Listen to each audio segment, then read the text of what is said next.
Minasan, konnichiwa. 皆さん、こんにちは。Two apps to learn Japanese. Nissan, translate this. Onniya keshite kuremasu ka? Will you please shut up? No, I will not, sir, because I can't take this shit anymore.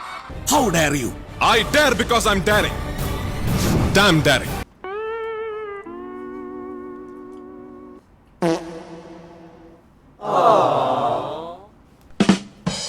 கேளு குரு புஜ்ஜி.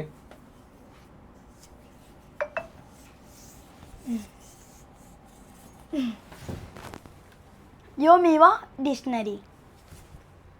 一つ目は読みはディクショナリー。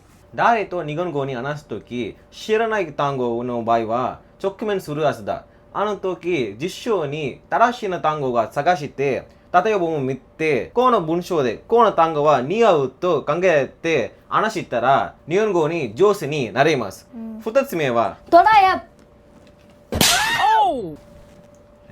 トライアップ。トライアップにニュースとか記事とかいろいろな日本語の内容があります。日本語を学んでいる人たちがいろいろレベルにあるけど、N5 から N1 まで別々に N5 とか N3 とか経営がニュースにあります。それはこの2つアップも日本語を勉強している人たちに役に立つアップです。ここまでこのビデオが見てくれてありがとうございます。じゃあまた。